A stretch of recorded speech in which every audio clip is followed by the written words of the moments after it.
Jadi sekuat apapun kaum muslimin, kita ini minta dijaga dari kemaksiatan. Tapi kalau tidak doa, maka kita lemah untuk itu.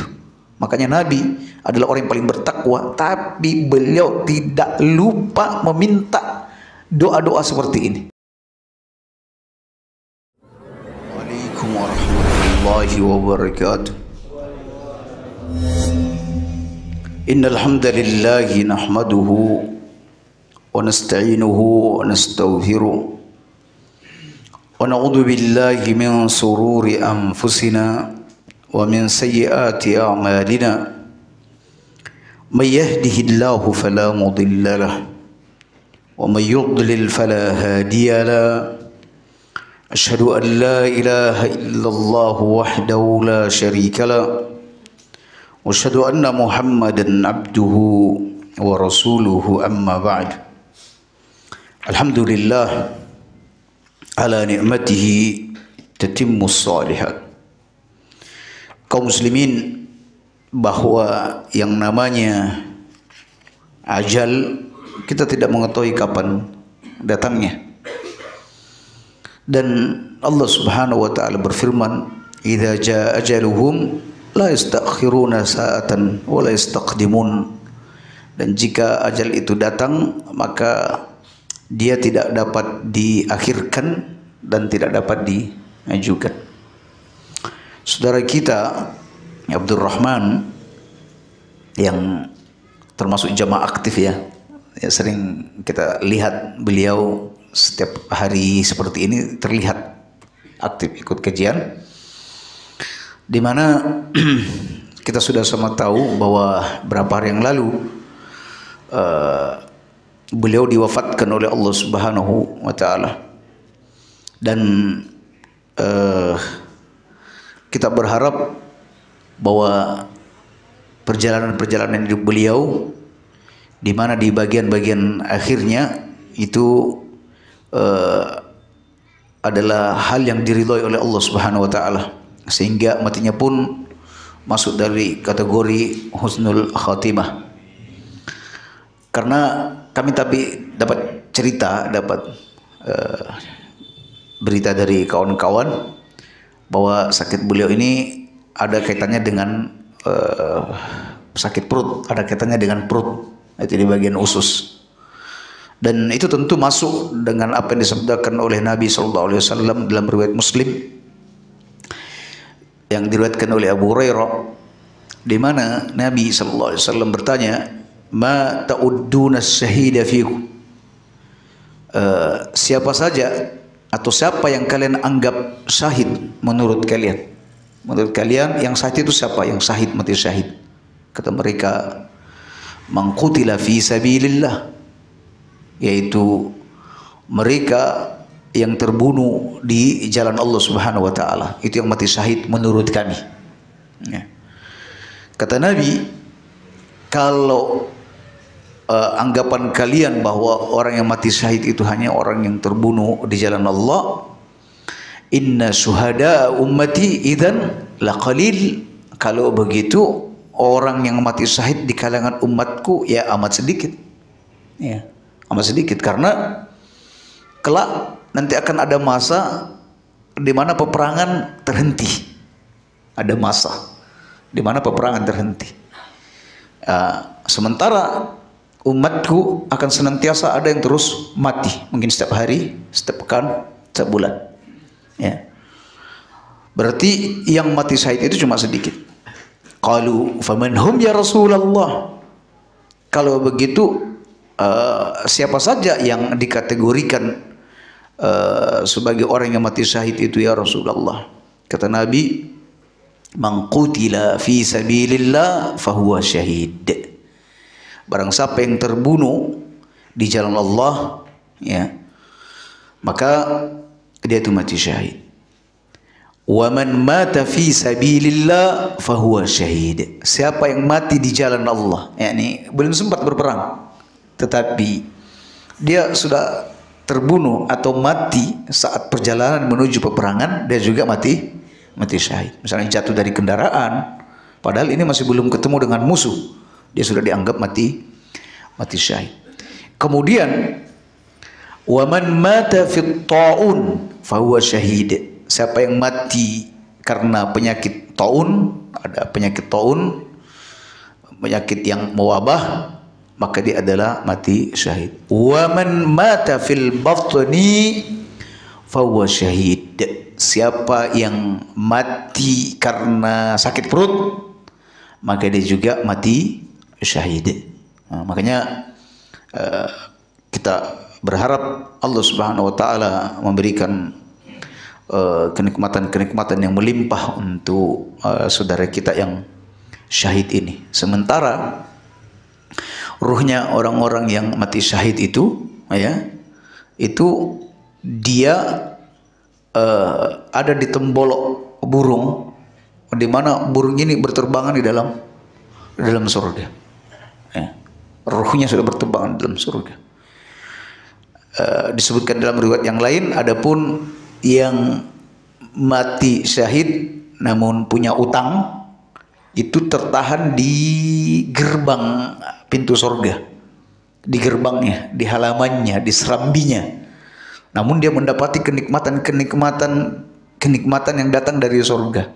Jadi ruhnya berada di pinggiran aliran sungai yang dari surga. Hidangan-hidangan makan itu juga dari surga. Hanya tertahan masuk ke dalam surga karena urusan utang. Nah, seperti itu kaum muslimin. Dan kami ingat betul dari beliau saat kami berinteraksi dengan Akhina Abdurrahman, itu ada dua hal yang selalu beliau ulang-ulang tentang masalah kebaktiannya yang kurang kepada kedua orang tua.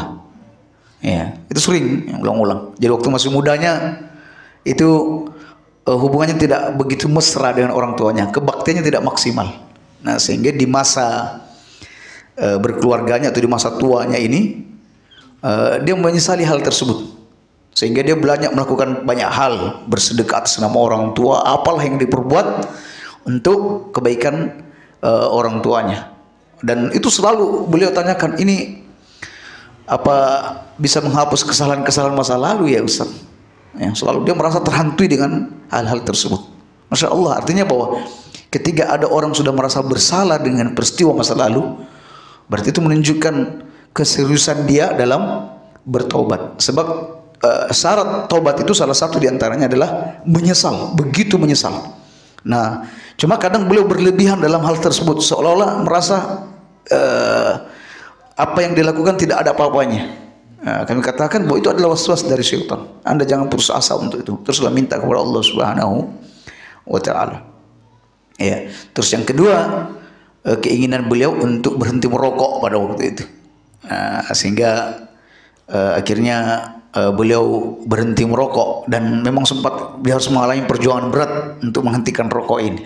Makanya kita katakan mudah-mudahan Allah memberikan husnul khotimah untuknya. Dan terkait dengan masalah kebaktiannya, ya mudah-mudahan ruhnya sudah berjumpa dengan orang-orang yang dikasihi. Karena menurut pendapat yang rajih, bahwa ruh orang itu nanti akan saling berjumpa di alam barzah sana.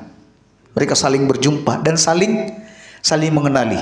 Ya, Anda bisa membuka kitab Ar-Ruh milik Ibnu Qayyim, maka di sana akan Anda dapatkan banyak asar-asar, banyak hadis-hadis yang menunjukkan bahwa ruh-ruh orang yang sudah meninggal ini saling berjumpa, saling bersapa. Nah, demikian kaum muslimin. Dan Masya Allah, sedikit tentang kebaktian kepada kedua orang tua. Kami teringat dengan satu kisah. Ada seorang soleh pernah ditanyakan oleh teman-temannya, atau mungkin ditanyakan oleh muridnya. Katanya, apakah selama Anda berinteraksi dengan orang tua di masa hidup ini, Anda pernah istilahnya membangkang, pernah durhaka? Kata dia, iya pernah sekali. Subhanallah, ngomongin cuma pernah sekali. Itu pun saya amat menyesali atas sikapku terhadap orang tuaku. Dan itu pun sebenarnya aku belum dewasa, masih kecil. Ketika itu saya ada di luar rumah, dan membawa sekantong kurma yang tidak terikat. Sampai di rumah, ya, ayahku datang menyambutku di depan pintu rumah dan bertanya, "Dari mana, Le?" "Dari ini." "Apa yang ada di tanganmu?" Kata sang anak, "Apa ayah tidak melihat? Ya, apa ayah tidak melihat ini korma? Ya, kok masih bertanya? Oh, sudah jelas ini korma." Kemudian ayahnya tampak agak terluka dengan hal itu. Ya, anaknya kok bilang, "Masa ayah nggak tahu kalau ini korma?" Nah, makanya ayahnya tidak terlalu menanggapi. Ayahnya kembali sibuk dengan pekerjaannya. Hingga di suatu waktu dia memanggil anaknya dan berkata, "Wahai anakku, apakah kau ingat ketika Allah Subhanahu wa taala dengan Nabi Musa berbincang-bincang, di mana Allah Subhanahu wa taala bertanya kepada Musa, 'Wa ma tilka biyaminika ya Musa?' Apa yang ada di tanganmu itu ya Musa?" Katanya, "Ini tongkat ya Allah. Ini tongkat yang aku gunakan untuk menghalau kambing-kambingku." Katanya, "Tahukah engkau wahai anakku, bahwa Allah tahu apa yang ada di tangan Nabi Musa, tetapi Allah bertanya, apa yang ada di tanganmu itu ya Musa?" Karena Allah ingin mengajak Nabi Musa untuk berbicara. Dan di hari itu wahai anakku, ketika aku bertanya kepadamu, apa yang ada di tanganmu, ayah tahu bahwa itu memang kurma. Cuma Abi ingin hanya menyapa kamu, ya. Abi juga kangen dan ingin menyapamu dengan bertanya apa yang ada di tanganmu. Setelah itu kata sang anak, ungkapan ayah ini adalah tamparan keras bagiku. Ya, ada sebuah tamparan keras bagiku dan itu selalu teringat bagiku hingga aku tua seperti ini. Ya, akan nasihat sang ayah. Nah, ini kan luar biasa kaum muslimin, di mana sang ayah mengarahkan anaknya tidak dengan kekerasan tetapi dengan sindiran yang berkenaan dengan firman Allah Subhanahu wa taala tadi.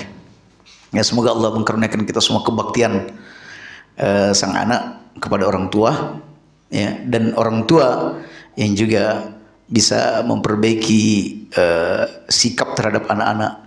Apalagi tadi di Pak Agung itu kita bercerita tentang satu kaidah penting bahwa abaukum, bapak-bapakmu, au abnaukum, atau anak-anakmu, kalian tidak tahu siapa di antara mereka yang paling memberikan manfaat kepada Anda. Ya, jadi bapak-bapakmu, ya, baik itu bapak, ibu, kakek, atau anak-anakmu, baik itu anak laki atau anak perempuan, kalian tidak tahu siapa di antara mereka yang paling bisa memberikan manfaat kepada Anda nanti. Oleh karena itu harus berlaku adil kepada anak-anak, harus berinteraksi baik kepada orang tua. Karena kata Ibnu Abbas, ini ayat berkenaan dengan di akhirat, di mana seorang mukmin dengan mukmin lain saling memberikan syafaat.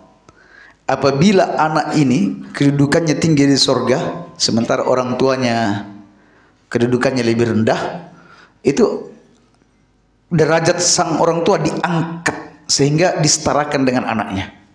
Kalau ternyata orang tuanya yang lebih soleh, ya, sementara anaknya ada di bawah, anaknya itu diangkat dan disetarakan dengan derajat orang tuanya. Makanya kita tidak tahu siapa yang paling bermanfaat nanti di akhirat kelak. Jadi boleh saja anak-anak yang mungkin kita musuhi, yang tidak kita begitu sukai, loh kok kedudukannya lebih tinggi sehingga dia meninggikan posisi kita nanti di sana. Nah, demikian kaum muslimin. Dan untuk saudara kita Abdurrahman, semoga Allah Subhanahu wa taala memaafkan kesalahan-kesalahannya, mengampuni dosa-dosanya, meninggikan derajatnya dan memasukkannya ke dalam surga. Allahumma amin. Dan untuk keluarganya, semoga diberikan kesabaran atas musibah ini dan Allah memberikan sesuatu yang lebih baik dari apa yang telah pergi. Baik, kita lanjutkan kaum muslimin. kitab Adabul Mufrad, masih berkenaan dengan doa-doa Nabi sallallahu alaihi wasallam. Sudah sampai hadis ke berapa? 692. An Anasin qala kana an-nabiy sallallahu alaihi wasallam idza arada an yadkhula al-khala. Nabi apabila hendak masuk khala. Khala itu istilah di mana orang datang ke tempat sepi untuk buang hajat. Ya, kalau kita sebut sekarang jamban atau WC. Nabi apabila hendak masuk khala, beliau berdoa, Allahumma inni a'udzubika minal khubuthi wal khaba'ith. Ya Allah, aku berlindung kepadamu dari setan laki-laki dan setan perempuan. Doa ini alhamdulillah sudah sering kita amalkan, ya. Bahkan kita semua yang hadir di majelis ini sudah menghafalkannya dengan baik. Hanya saja kadang masih ada di antara kita yang tidak mengamalkannya. Ya, masuk begitu saja, nggak pakai doa sama sekali. Padahal di WC ini, di sana ada setan laki-laki dan ada setan perempuan. Di mana dengan ketidakadaan zikir ini bisa memudaratkan. Ya, minimal di saat Anda masuk tanpa zikir, maka aurat Anda yang semestinya tidak layak untuk dilihat oleh siapapun itu dilihat oleh syaitan, baik setan laki-laki ataupun setan perempuan. Oleh karena itu, sebagai kelengkapan dari doa ini sebaiknya ditambahkan dengan bismillah. Karena bismillah ini kaum muslimin disebutkan dalam hadis itu sebagai penghalang, sebagai tirai antara pandangan jin dengan aurat kita. Jadi disempurnakan dengan bismillah, Allahumma inni a'udzubika minal khubuthi wal khaba'ith. Nah, baik. Karena posisinya kita ini lagi tidak membahas tentang adab buang hajat, maka kita fokus saja di doa ini. Jadi harap doa ini dibaca. Adapun jika Anda masuk WC tidak ada kebutuhan untuk buang hajat, Anda buang air besar, Anda tidak perlu baca doa ini. Cukup kalau memang Anda masuk WC untuk buka aurat, ya mau mandi, ya cukup baca bismillah. Karena seperti yang kita sebutkan tadi, bahwa bismillah ini adalah penghalang, ya, pandangan dari aurat kita, dari pandangan bangsa jin. Jadi cukup baca bismillah. Tapi kalau mau buang hajat, ya itu tadi bismillah, a'udzubika minal, Allahumma inni a'udzubika minal khubuthi wal khaba'is. Dan ingat, doa ini dibaca di luar, bukan di dalam. Baca di luar. Kalau Anda sudah terlanjur masuk dan belum sempat membaca doanya, bacalah. Ya, karena seperti yang sudah kita singgung sebelumnya, bahwa yang tidak diperbolehkan itu membaca nama Allah itu adalah ketika proses buang hajatnya. Ya, makanya orang berwudu di kamar mandi lalu baca bismillah nggak ada masalah. Yang tidak boleh itu saat proses buang hajatnya lalu Anda membaca kalimat-kalimat Allah, membaca bismillah, enggak seperti itu. Jadi Anda masuk lupa baca doa di luar, ya baca bismillah, Allahumma inni a'udzubika minal khubuthi wal khaba'is. Ya. Kalau pas lagi sudah proses, sudah duduk proses buang hajat, ingat Anda tidak membacanya. Ya. Kita harus mengagungkan nama Allah Subhanahu wa taala. Ya. Demikian beberapa aturan tentang ini. An Aisyah radhiyallahu anha qalat, dari Aisyah semoga Allah meridhoinya, ia berkata, kana Rasulullah sallallahu alaihi wasallam idza kharaja minal khala, Nabi kebiasaan beliau apabila keluar dari WC maka beliau membaca ghufranak, yakni aku mengharap pengampunanmu, ya, bukan alhamdulillah, bukan, tapi ghufranak. Ya, memang ada sih hadis yang di sana ada doa keluar WC, yaitu alhamdulillahilladzi azhaba annil adha wa afani. Di sini tidak sahih. Ya, enggak sahih. Yang ada hanyalah ghufranak. Ini satu-satunya hadis keluar dari WC yang sahih. Ya, nih kenapa kita mohon ampunan? Ya, di saat keluar dari WC, ya salah satunya kaum muslimin karena keluarnya kotoran itu dari badan kita, dari tubuh kita, itu adalah nikmat. Itu nikmat yang harus disyukuri. Nikmat bagaimana makanan itu begitu mudah masuk ke dalam perut kita. Coba seandainya kalau kita sakit, ya Allah, semua makanan terasa pahit. Ya. Jadi makanan masuk dengan baik, dengan lancar, dan keluarnya juga walhamdulillah lancar. Begitu besarnya nikmat ini, kadang kita kurang bersyukur. Ya. Nikmat yang sebesar ini kadang kita tidak bersyukur. Kadang hanya melihat sisi yang lain. Ya, ketika kita misalnya sakit atau kena musibah, kita selalu fokus kepada musibah itu tanpa melihat begitu banyaknya nikmat Allah di sisi yang lain. Ya. Karena kurangnya kita bersyukur, maka amat pantas ketika sudah kita keluar dari kamar mandi ini kita membaca ghufranak. Demikian. Ini sebenarnya amalan ringan, tapi berapa banyak di antara kita yang bisa mengamalkannya? Ya. Hampir seperti lidah ini berat untuk mengucapkannya. Karena ya berbagai macam alasan, ada kepentingan lah, keluar WC langsung ngomel-ngomel, marahi anak kadang. Jadi tidak sempat baca zikir seperti ini. Berikutnya hadis 694. An Ibni Abbasin qala kana an-nabiy sallallahu alaihi wasallam yu'allimuna hadzal du'a. Nabi sallallahu alaihi wasallam mengajarkan doa ini kepada kami. Ya. Kama yu'allimuna surata minal Qur'an.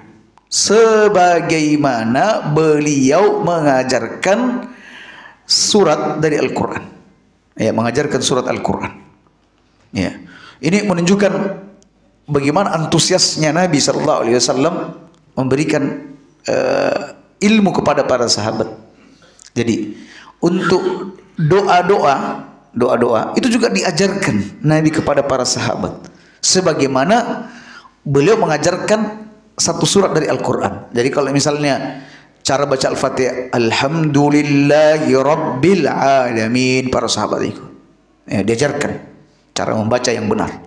Nah, begitu juga dengan surat-surat yang lain. Ketika mereka sudah mahir, pindah ke surat yang lain. Ketika sudah mahir, pindah ke surat yang lain. Jadi para sahabat itu belajar Al-Quran kepada Nabi sallallahu alaihi wasallam. Nah, kaum muslimin, ternyata Nabi sallallahu alaihi wasallam ketika mengajarkan sahabatnya tidak hanya sebatas surat ini, bahkan doa pun itu diajarkan sebagaimana Nabi mengajarkan bacaan surat Al-Quran. Nah, dan ini doa inilah yang sering diajarkan oleh Nabi sallallahu alaihi wasallam, yaitu a'udzubika, aku berlindung kepadamu, min azabi jahannam, dari azab neraka jahannam. Ini puncak daripada azab. Puncak daripada azab. Ya. Di dunia ini ada hukuman, ada siksa. Semisal apa yang pernah menimpa kaum-kaum sebelum kita. Semisal kaum Lutia, di mana Allah membalikkan bumi yang mereka pijak, yang di atas di bawah, yang di bawah di atas. Ya. Kemudian mereka ditambah lagi dihujani dengan batu.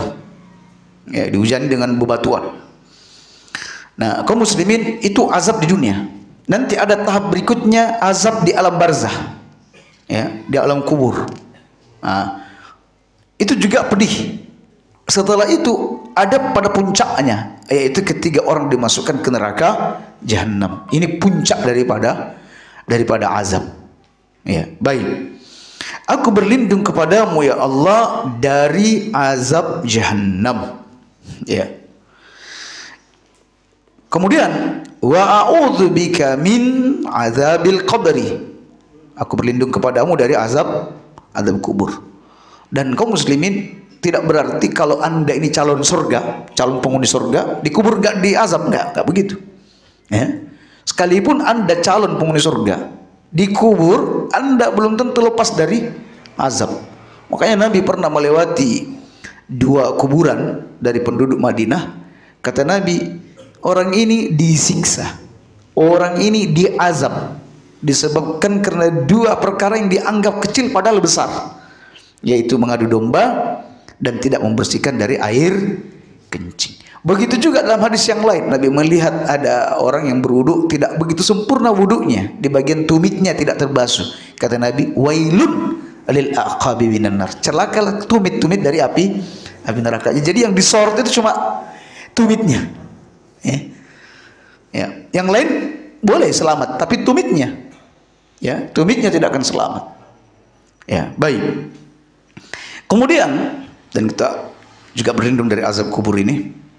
Wa a'udzubika min fitnatil masihid dajjal, dan kami berlindung kepadamu dari fitnah dajjal, ya, di mana ini merupakan salah satu keluarnya dajjal, merupakan salah satu tanda dari tanda hari kiamat yang besar, ya, tanda alamatul kubra.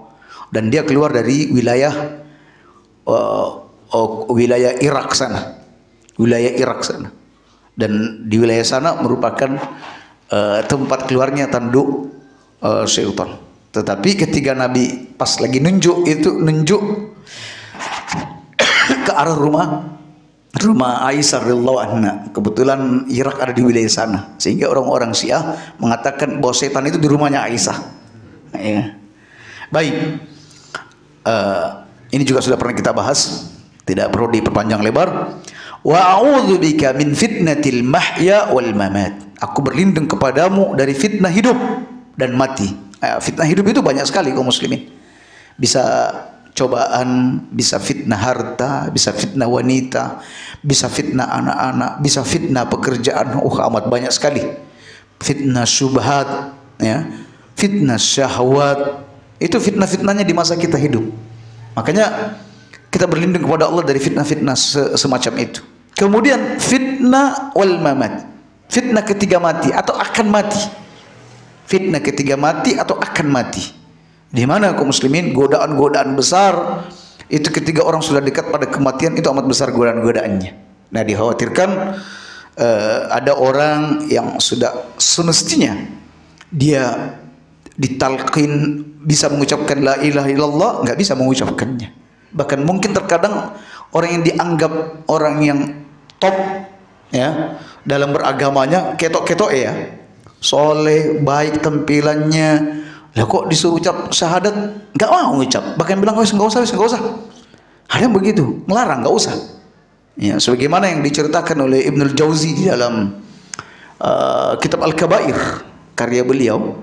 Di situ ketika beliau membahas dosa tentang minum khamar, beliau menceritakan bahwa ada orang yang disuruh mengucapkan la ilaha illallah, di mana yang mentalkinkan ini adalah gurunya sendiri, ya. Gurunya tampil mentalkin muridnya, tapi muridnya berkata, gak usah wahai guruku, gak usah, saya berlepas diri darimu dan kau telah berlepas diri dariku.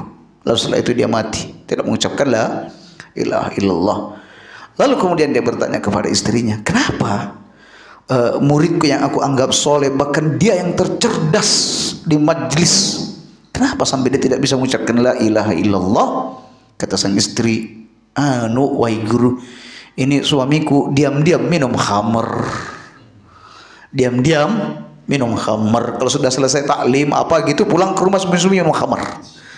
Nah, sehingga dia kesulitan untuk mengucapkan, bahkan tidak mau mengucapkan la ilaha illallah, waliyadzubillah. Ini fitnah mamat, fitnah mati saat mendekat pada ajal. Kemudian wa a'udzubika min fitnatil qabr, dan aku juga berlindung kepadamu dari fitnah kubur. Fitnah kubur ini yaitu pertanyaan malaikat mungkar dan nakir. Ya, bagi orang-orang yang beriman, maka tentu dia akan mudah menjawab setiap pertanyaan-pertanyaan yang diajukan kepadanya. Jawabannya nggak nyeleneh, insya Allah. Kalau ditanya siapa Tuhanmu, dia tidak sebut nama Habib. Siapa nabimu, nggak sebut nama Habib. Nggak nyeleneh jawabannya. Tanya siapa Tuhanmu? Allah. Siapa nabimu? Ya Muhammad. Apa agamamu? Ya Islam. Nggak ditanya siapa Tuhanmu? Oh aku pengikutnya kiai ini. Ya, aku ini ikut ormas ini. Nggak berlaku semua itu kaum muslimin. Nggak payu semua itu. Jawaban-jawaban itu nggak payu, malah dipentungi. Ya. Ya. Jadi jawaban cuma ada siapa Tuhanmu? Allah. Siapa nabimu? Apa agamamu? Jawab selain itu tidak teranggap. Ya. Jadi kalau ada sudah dai-dai yang nyeleneh jawabannya kaum muslimin, menenangkan umatnya, ya, misalnya dia ormas A misalnya, bilang saja bahwa ditanya siapa Tuhanmu, bilang ormasku A. Siapa nabimu? Ormasku A. Ini dai yang mengajak kepada pintu neraka jahanam. Iya, nggak mempan ini, ya, nggak berlaku jawaban-jawaban seperti itu kaum muslimin. Ya, ini ada orang ya, keblinger dalam beragama, masa menenangkan umatnya dengan jawaban-jawaban seperti itu, ya, dan dijadikan agama ini sebagai candaan, sebagai olo-oloan yang tidak diperbolehkan kaum muslimin. Ya, baik, jadi itu fitnah kubur. Kalau melihat hadis ini berarti hadis ini mutlak, tidak terbatas pada kondisi atau di saat kita berada dalam amal tertentu. Tidak. Anda bisa membaca doa ini kapan saja. Baik pada waktu Anda sujud, pada waktu Anda tasyahud, pada waktu di luar sholat, tidak mengapa membaca doa ini, karena ini berlaku mutlak. Bahwa Nabi mengajarkan kepada kami doa, ya, sebagaimana beliau mengajarkan kami surat Al-Quran. Dan dalam redaksi yang lain ada juga yang menyebutkan bahwa diantara doa, bahkan kita diperintahkan untuk membacanya di penghujung salat kita, adalah berlindung dari 4 hal ini. Artinya kata ulama bahwa doa ini sifatnya ada mutlak, ada sifatnya yang terbatas. Jadi bisa dibaca di waktu kapan saja, dan lebih ditekankan di waktu apa? Di waktu tasyahud. Bahkan sebagian ulama mengatakan wajib berlindung dari 4 hal ini, ya, di saat kita berada di penghujung salat kita, berada di dubur salat kita. Nah, demikian kaum muslimin. Baik, hadis berikutnya, an Ibni Abbasin radhiyallahu anhu qala, dari Ibnu Abbas semoga Allah meridhoinya, ia berkata, bittu inda khalati Maimunah, saya pernah nginap di rumah bibiku Maimunah. Maimunah bintul Haris. Maimunah ini adalah salah satu daripada istri Nabi sallallahu alaihi wasallam. Ini Maimunah. Dan Maimunah ini adalah bibinya Abdullah bin Abbas.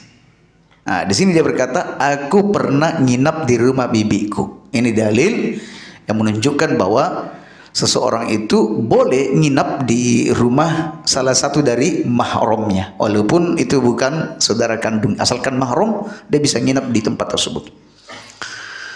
Mengingat Ibnu Abbas ketika itu usianya masih kecil, dia mendapat izin, tentunya setelah minta izin sebelumnya, untuk tidur di kamar Nabi sallallahu alaihi wasallam. Tidur di kamar Nabi, tidur di atas ranjang Nabi sallallahu alaihi wasallam. Nabi kita ini tempat tidurnya itu bermacam-macam. Kadang Nabi tidur di atas ranjang, sarir, ya, yang mana ranjang ini di talinya dipintal dari bahan-bahan korma, dari sabuk korma dipintal. Kadang beliau tidur di atas kasur yang terbuat dari bahan kulit, yang isinya bukan dari kapuk tapi dari serabut-serabut dari korma tersebut. Kadang juga Nabi tidur di hamparan kain, di atas hamparan kain. Bahkan juga kadang Nabi tidur di atas tanah. Ya, tidur di atas tanah. Ya, Nabi apalah yang mudah. Sehingga ya, tapi tentunya beliau tidak berada di zona yang nyaman. Itu sudah pasti. Ya, tidak ada di atas kasur yang empuk. Sebab Umar bin Khattab pernah masuk ke rumah Nabi Ketika itu dia melihat punggung Nabi berbekas, ada bekas dari pintalan-pintalan tempat tidur beliau. Ya. Kata Nabi, ya Umar, kenapa menangis ya Umar? Katanya, ya Rasulullah, Anda ini manusia yang paling mulia. Ya.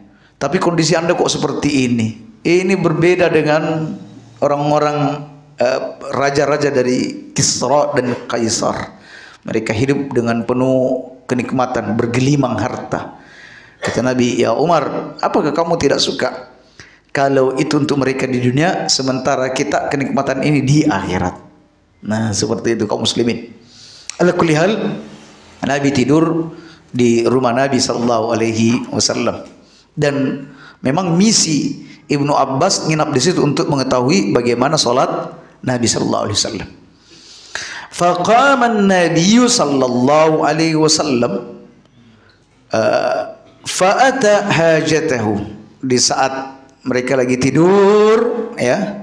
Jadi Nabi datang dari masjid, ngobrol-ngobrol dengan Maimunah, dan itu kebiasaan Nabi memang. Masih sempat, Nabi itu masih sempat ngobrol dengan istri. Ngobrol-ngobrol apa keperluan dia, bla bla bla bla, nanti setelah selesai tidur. Jadi tidak sampai tempat tidur langsung mendengkur, langsung ngorok, enggak. Ngobrol dulu apa yang perlu dibincangkan, dan Nabi selalu punya waktu untuk itu. Ya, hebatnya Nabi itu selalu punya waktu.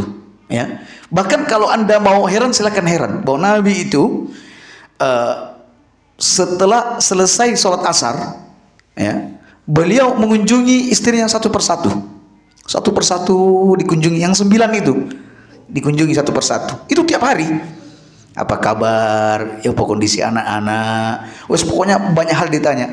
Sambil dipeluk, disayang, dicium. Wes mari, selesai sudah. Pindah lagi ke istri berikutnya. Ini bukan pas manten baru tok. Ini rutin.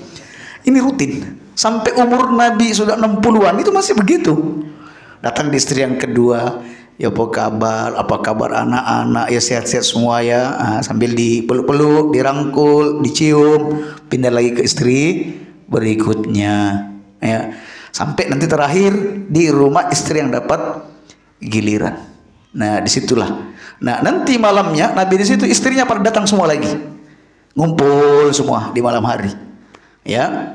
Oh, ini membahayakan model seperti ini ya. Kalau kita maksudnya. Kalau ngumpul 2 aja ngumpul bisa berbahaya. Ini 9. Ya.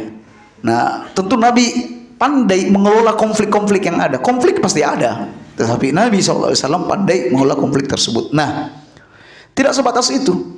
Nanti Nabi pulang sholat Isya masih sempat ngobrol ke istri.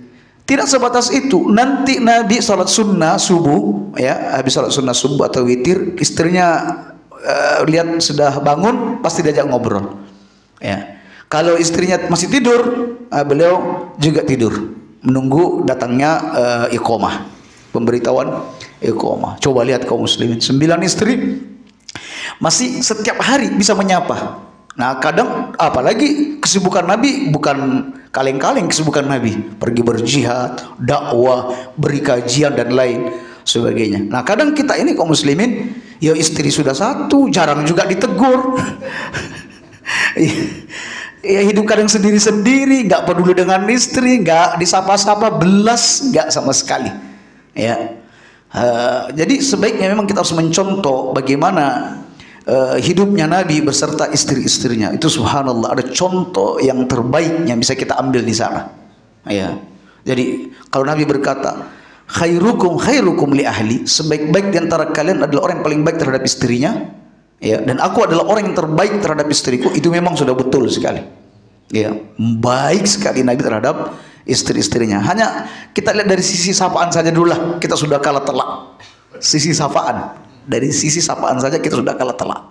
Nah, baik. Lalu Nabi SAW setelah berobrol dengan Maimunah, beliau pun mulai tidur. Ya, sementara posisi Abbas ada tidur terlentang di bawah kaki Nabi SAW dan istrinya Maimunah. Di tengah malam Nabi SAW terbangun. Ya. Fa'ata hajatahu, beliau mendatangi hajatnya, alias beliau buang air kecil. Setelah buang air kecil, beliau membasuh wajahnya dan membasuh kedua tangannya. Summa nama, kemudian Nabi tidur lagi. Nabi tidur lagi. Summa qama, kemudian Nabi bangun lagi. Jadi setelah tidur bangun lagi. Dan semua itu tidak luput dari pantauan Ibnu Abbas. Tapi Ibnu Abbas ketok-ketok turu. Ya, ya pura-pura tidur dia, ketok seperti orang tidur. Bahkan dalam riwayat yang lain, ketika Nabi sudah sholat 4 rakaat tahajud, beliau berkata, si tole wis turu, ya, tole wis turu gitu. Ya, jadi Nabi tahu bahwa Ibnu Abbas sudah tidur. Nah, baik. Ibnu Abbas mengamati semua gerak-gerik Nabi, karena memang dia datang ke situ untuk tahu betul, mau menyaksikan sendiri bagaimana sifat sholat malam Nabi Sallallahu Alaihi Wasallam. Sebab beliau tidak cukup hanya dengar berita-berita, ya, karena kata Nabi, laisal khabaru kal muayinah, tidak sama antara berita dengan menyaksikan langsung. Jadi ketika Nabi bangun yang kedua kalinya, Nabi Sallallahu Alaihi Wasallam disebutkan dalam satu riwayat itu duduk, ya, duduk lalu membaca surat Ali Imran, ya, ayat 190 sampai 194. Inna fi khalqis samawati wal ard wa ikhtilafil laili wan nahar, dan seterusnya. Ya. Beliau baca ayat itu. Padahal beliau baru bangun tidur. Kata ulama, ini dalil yang menunjukkan bahwa ketika membaca Al-Qur'an bukan syarat harus berwudu. Ya, bukan syarat harus wudu. Ya, jadi bisa bisa langsung membaca ayat Al-Qur'an. Kemudian setelah itu Nabi bangkit, fa'atal qirbah, beliau mendatangi wadah air yang terbuat dari kulit, ya, wadah air yang terbuat dari kulit, dan memang air selalu siap di sisi Nabi Sallallahu Alaihi Wasallam. Fa'atlaqa sinaqah, lalu beliau melepas ikatannya, beliau buka tutupnya dan beliau melepas ikatannya, karena di ujung dari wadah kulit ini ujungnya terikat dengan tali. Dan memang Nabi sudah menyabdakan bahwa tidak diperbolehkan ada wadah yang terbuka di malam hari kecuali dia mesti ditutup. Walaupun misalnya Anda tidak punya penutup, hanya dengan meletakkan batang ranting di atasnya itu sudah mencukupi. Ya, karena dalam setahun itu Allah Subhanahu wa taala menurunkan wabah, sehingga kadang ada orang yang tidak memperhatikan aturan-aturan ini, kena penyakit, dokter juga kadang ini entah sakit apa ini, nggak diketahui apa sakitnya. Ya, baik. Summa tawadda'a wudu'an baina wudu'ain, lalu kemudian Nabi Sallallahu Alaihi Wasallam berwudu. Ada yang mengatakan ini wudu yang sempurna, ada yang mengatakan ini wudu yang ringan. Intinya Nabi berwudu pada waktu itu. Lam yaksur, beliau tidak berlebih dalam menggunakan air, ya. Wa qad ablagha, namun beliau Sallallahu Alaihi Wasallam walaupun airnya sedikit, tidak berlebihan, tapi itu sudah mencukupi untuk berwudu. Setelah Nabi wudu, fa shalla, lalu Nabi pun salat. Dalam satu riwayat ini Nabi sudah melakukan rakaat yang keempat, ya. Fakuntu fatamattaitu, lalu ketika Nabi sholat aku pun bangun. Fatamattaitu, saya berjalan dengan berat dan malas, layaknya orang yang baru bangun tidur. Jadi atau molet lah, baru jalan. Kata beliau, karahiyata ayyara anni kuntu utqih, aku tidak suka, ya, aku khawatir Nabi tidak suka kalau aku mengawasi perbuatan Nabi Sallallahu Alaihi Wasallam. Karena itu tak pura-pura ini memoletkan badan, berjalan dengan malas, seolah-olah orang baru bangun tidur, ya. Tapi insya Allah Nabi tahu ini apa yang diperbuat oleh Ibnu Abbas. Tapi Ibnu Abbas ini kecil, pandai lagi, umurnya masih kecil sekali waktu itu, antara 6 atau 7 tahun, masih ngerti, ya, apa yang dia harus perbuat. Fatawadda'tu, maka aku pun berwudu. Faqama yusalli faqumtu an yasarihi, lalu aku pun ikut gabung salat. dan aku mengambil posisi kiri Nabi sallallahu alaihi wasallam, bukan di kanan. Ini menunjukkan pertama kaum muslimin boleh untuk salat malam sekali-kali berjamaah, tapi tidak perlu diatur, nggak perlu. Jadi tidak bangunkan orang, ayo kita salat tahajud yuk, nggak perlu. Atau apalagi bikin ada banner besar di depan masjid bahwa setiap malam Ahad ada tahajud bersama. Nggak perlu, itu bukan hal yang dicontohkan oleh Nabi SAW. Pada asalnya sholat tahajud itu sendiri-sendiri, tapi boleh sekali-kali berjamaah. Misalnya dengan lagi sholat, istri bangun langsung gabung, itu diperbolehkan. Ya, baik. Kata Ibnu Abbas, lalu aku mengambil posisi di kiri Nabi SAW. Aku ambil posisi kiri Nabi SAW. Fa akhadha biyadi, lalu Nabi meraih tanganku, memegang tanganku. Fa adarani an yaminihi, beliau memutarku atau memposisikanku di kanannya. Aku diputar untuk menempati posisi kanan. Dalam riwayat yang lain diputar dari arah belakang. Ya, arah belakang. Ya, seperti ini. Taruh di samping kanan. Ya, baik. Dari hadis ini menunjukkan bahwa orang kalau sholat sendiri itu ada di mana? Di samping kanan imam. Ya. Tapi kalau ada orang yang sempat sholat di samping kiri, itu tidak sampai membatalkan. Seandainya membatalkan, Nabi SAW tentu sudah menyuruh Ibnu Abbas untuk membatalkan sholatnya. Ya, baik. Kemudian dari hadis ini kita lihat bahwa Ibnu Abbas bergerak dari kiri menuju ke kanan. Artinya kalau ada keperluan melakukan gerakan-gerakan di dalam sholat, memang karena ada perlu, maka gerakan-gerakan ini tidak membatalkan sholat, walaupun lebih daripada 3 gerakan yang berturut-turut. Karena ada yang bilang kalau lebih daripada 3 nggak boleh, batal sholatnya. Nggak benar, tidak ada dalil yang menunjukkan hal tersebut. Ya, juga imam boleh membenarkan posisi makmum yang keliru. Semisal jenengan lagi sholat, lalu ada orang ikut, lalu semuanya ada di samping kanan sampean semuanya. Ya, ada 2 makmum semuanya di sebelah kanan semua. Karena yang makmum ini nggak ngerti gimana caranya kalau kondisi masbuk ini gimana, apa ditarik atau apa, nggak ngerti. Nah, imam bisa mendorong semuanya ke belakang. Hal itu diperbolehkan sebagaimana dilakukan oleh Nabi SAW. Terus yang kedua, ini menunjukkan bahwa untuk menjadi imam itu tidak harus diniatkan dari awal, ya, untuk jadi imam. Misalnya dengan sholat sendiri, atau ada saudara kalian mau ikut gabung sholat karena sudah tidak menemukan jamaah, dia mau sholat bersama Anda. Itu otomatis sholatnya sholat berjamaah, sekalipun tidak diniatkan di awal, ya. Sebab Nabi ketika beliau sholat malam itu sendiri, niatnya tentu sendiri. Tapi ketika Ibnu Abbas datang, otomatis sudah dianggap berjamaah. Jadi tidak usah bingung tentang masalah niat. Kadang orang bingung, iya apa kalau kayak ini, ya, tidak niat awal berjamaah, kok ada yang ikut berjamaah, apa nggak batal lah niatnya? Sama sekali tidak. Kemudian kaum muslimin, fatatammat salatuhu minal lail 13 rakaat. Nabi menyempurnakan salat malamnya itu 13 rakaat. Ini riwayat yang terbanyak dalam jumlah salat malam, 13 rakaat.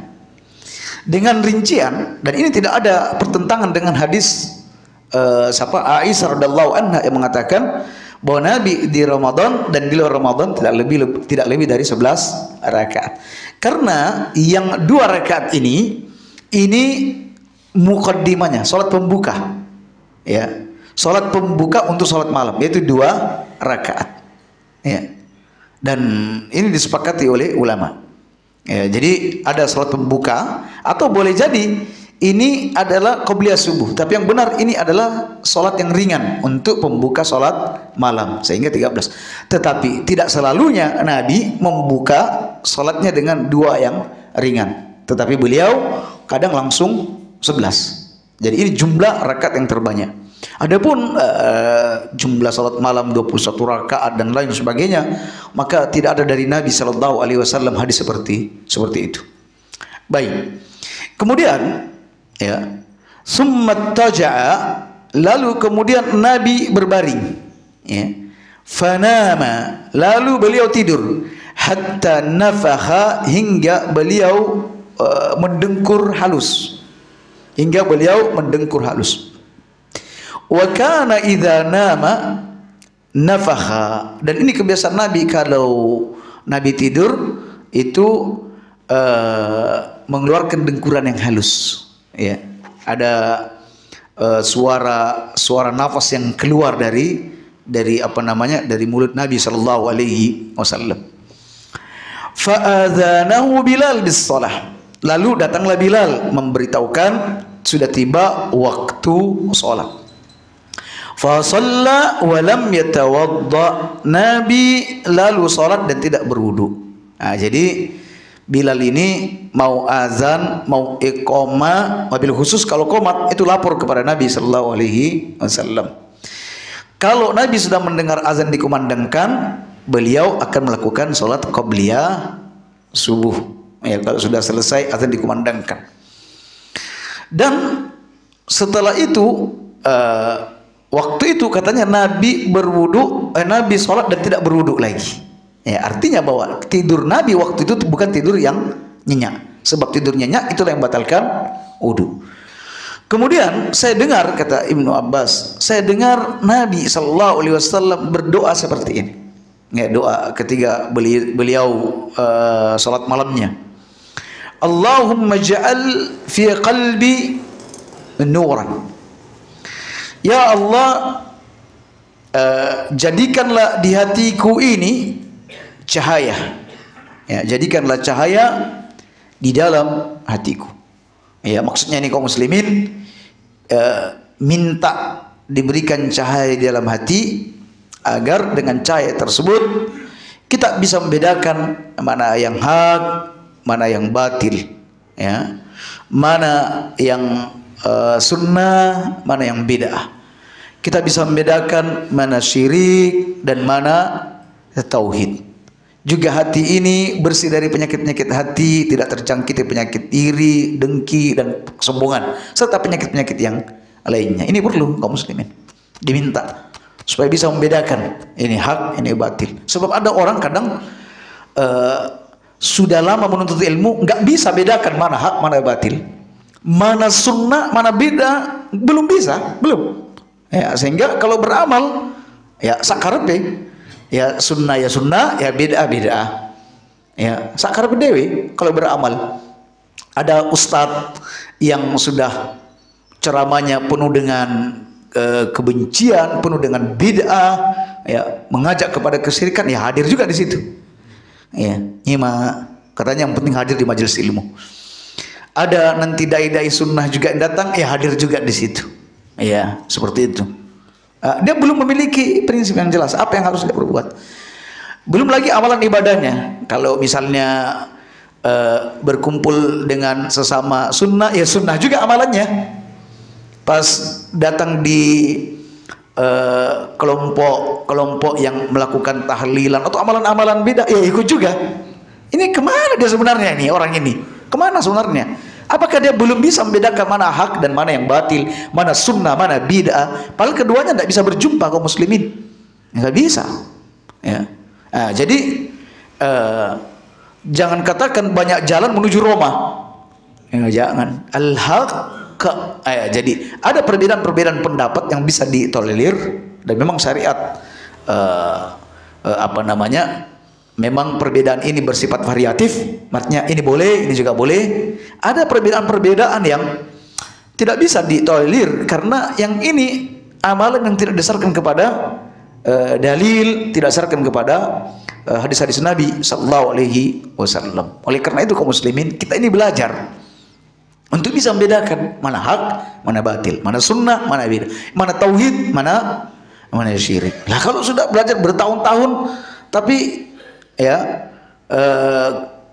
main asal dalam ibadah, ini kan bermasalah kaum muslimin, amat besar, amat bermasalah. ya, amat bermasalah. Oleh karena itu inilah doa Nabi, ya Allah jadikan di hatiku ini cahaya, ya, jadikan cahaya pada hatiku. Kemudian wa fi sam'i nuran, dan jadikan cahaya di pendengaranku, sehingga kalau dengar yang api-api aja. Orang punya majelis gibah nggak mau duduk di situ karena telinganya nanti akan dikotori dengan hal-hal seperti itu. Musik nggak mau dengar karena dia tahu bahwa musik ini, ya, alat musik dan hasil yang dihasilkan dari alat musik itu adalah terlarang. Kata Nabi, kelak nanti ada di antara umatku yang menghalalkan al-hira. Al-hira itu zina, wal harir dan sutra, ya, wal khamr dan khamr, wal ma'azib dan alat-alat musik. Ya, hadis ini diriwayatkan oleh Bukhari. Hadis ini diriwayatkan oleh Imam Al-Bukhari. Ya. Dan kami lihat ada postingan di situ, ada seorang penyanyi terkenal di Indonesia itu cerita bahwa orang yang sudah gemar dengan musik itu susah untuk menghafal Quran. Susah sekali kata dia. Ya kan ada itu postingan-postingan itu seperti itu. Ya, dia adalah bintangnya musik di Indonesia. Dia menghafal berbagai macam aliran musik, ya, juga lagu-lagu. Tapi katanya, ngapal itu susah. Tidak bisa ketemu antara pencinta musik dengan pencinta Quran. Tidak bisa ketemu. Nah, jadi kalau antum ini ada keinginan-keinginan untuk menghafal Quran, punya tekad, ya sudahlah. Hobi dengan musik itu ditinggalkan. Apalagi sudah jelas kok kata Nabi SAW bahwa ini termasuk yang diharamkan. Anda abaikan semua ungkapan-ungkapan ustadz-ustadz yang bermunculan yang mengatakan bahwa ini enggak haram, ini enggak haram. Abaikan semua muslim. Ya, jangan gadaikan akhirat Anda dengan fatwa-fatwa yang tidak jelas seperti ini. Kadang hadis sudah jelas masih diperselisihkan. Nah, seperti itu. Baik, jadi minta supaya telinga ini bersih dari hal-hal maksiat. Ya, kemudian wa an yamini nuran. Dan dalam riwayat yang lain, lisanku juga cahaya pada lisanku. Ya, jadi kalau ngomong yang baik-baik, ya, penuh dengan hal-hal yang menyejukkan, bukan omongan-omongan yang kasar. Wa an yamini nuran, kanan cahaya. Bisa saja dimaksudkan sini anggota tubuh yang kanan, yaitu tangan kanan, tangan kiri, atau orang-orang yang datang dari arah kanan dia, ya, itu juga diberikan pancaran cahaya. Wa an yasari nuran, yang sebelah kiri juga cahaya, berikan cahaya di sebelah kiriku, atau orang-orang yang berada di sebelah kiri kita. Nah, agar tidak berbuat keburukan, ya, sebab kadang kaum muslimin ini kedua tangan ini paling berpotensi untuk melakukan keburukan. Ya, mungkin lisan enggak, tapi tangannya usil, ya, membuat suatu pernyataan-pernyataan yang menyakiti saudara melalui tulisan. Kemudian wa fauqi nuran, di atasku adalah cahaya, ya, kepala dan segala isinya, atau apa saja yang datang dari atas adalah cahaya. Wa tahti nuran, di bawah ini juga cahaya, ya. Wa amami nuran, wa khalfi nuran, wa a'zim li nuran, dan cahaya itu untuk keagunganku, dan jadikan cahaya itu sebagai keagunganku. Subhanallah, ini doa. Jadi sekuat apapun kaum muslimin, kita ini minta dijaga dari kemaksiatan. Tapi kalau tidak doa, maka kita lemah untuk itu. Makanya Nabi adalah orang yang paling bertakwa, tapi beliau tidak lupa meminta doa-doa seperti ini. Ya, jadi minta diberikan cahaya di semua sisi, ya, dari depan, belakang, atas, belakang, bawah, ya, kemudian mata, lisan, hati, itu semua diberi cahaya. Ya, sebab kalau cahaya itu semakin terang kaum muslimin, maka kotoran-kotoran itu akan mudah untuk terlihat. Tapi kalau cahaya itu hilang dari kita, itu sampah menggunung di depan kita, nggak ketok. Ya, misalnya di karpet ini kaum muslim gelap, di situ ada banyak sampah, Anda tidak akan melihatnya. Tapi ketika cahaya itu sedemikian terang, yang kecil-kecil pun akan akan terlihat dan Anda akan segera mohon ampun kepada Allah Subhanahu wa taala. Itu kalau orang diberi cahaya. Oleh karena itu minta kaum muslimin, minta sebagaimana Nabi kita sallallahu alaihi wasallam minta diberikan cahaya. Alhamdulillah kaum muslimin, demikian pembahasan hadis yang kita bisa sampaikan pagi ini. Dan terkait dengan masalah pembebasan tanah, alhamdulillah kita sudah mendengar kabar gembira tadi ya, bahwa uang yang sudah masuk itu sudah di atas 50-an ya. 50 berapa tadi? Oh, 54. Dari berapa yang dibutuhkan untuk membebaskan? Tinggal ya sudah sepertiganya ya. Iya, baik. Kita berharap antum yang masih memiliki kemudahan dari sisi ini untuk bisa membantu untuk membebaskan tanah ini sehingga kita bisa memanfaatkannya dengan baik insyaallah. Dan terkait dengan payung hukumnya, alhamdulillah payung hukumnya ini sudah lama ya. Payung hukum ini sudah lama. Ayas biasanya kalau untuk mewakafkan sesuatu itu nanti diwakafkan kepada suatu badan yang sudah memiliki payung hukum. Jadi insya Allah sudah aman. Apalagi kita bersama kawan-kawan yang ada di Tapan ini memang sudah juga ingin bergabung dengan saudara-saudara kita yang sudah mendirikan lembaga-lembaga pendidikan ya, yang di Genteng, yang ada di mana. Kita juga ingin mewujudkan juga di wilayah kita yang tercinta ini. Ya, semakin banyak lembaga-lembaga pendidikan sunnah, maka akan semakin bagus insya Allah. Semakin banyak pilihan ya, dan semakin banyak kemudahan. Karena ada orang maunya sekolah dekat-dekat dari rumah, nggak mau jauh. Ada yang mau mondok dekat-dekat rumah.